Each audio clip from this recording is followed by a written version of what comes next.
नमस्कार. नव्या युगाची नवी दिशा देणाऱ्या प्रबोधन दिशा न्यूज मध्ये आपले स्वागत. नवी महानगरपालिकेच्या सार्वत्रिक निवडणुकीची रणधुमाळी सुरू झाली असून 2 जानेवारी हा उमेदवारांची अर्ज मागे घेण्याचा हा दिवस होता आणि आज 3 वाजेपर्यंत अनेकांनी आपले उमेदवारी अर्ज मागे घेतलेले आहेत. भारतीय जनता पक्ष, शिवसेना आणि महाविकास आघाडी यांच्यामध्ये तिरंगी लढत होणार आहे आणि आता जे अधिकृत पक्षांचे जे उमेदवार आहेत ते प्रचारासाठी आता हे मैदानात उतरलेले आहेत.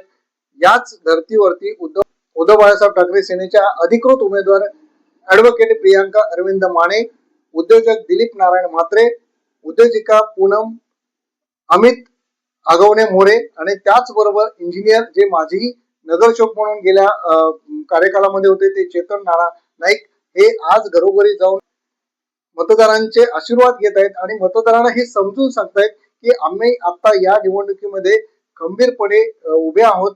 आम्ही ज्या काय तुमच्या समस्या आहेत त्या सोडवण्यासाठी आम्ही प्रयत्नशील आहोत. तुमचे आम्हाला आशीर्वाद आहेत. अशा पद्धतीने त्यांनी आज प्रभाग क्रमांक 5 मध्ये विविध भागामध्ये जाऊन मतदारांना भेट घेऊन त्यांचे आशीर्वाद सुद्धा घेतलेले आहेत.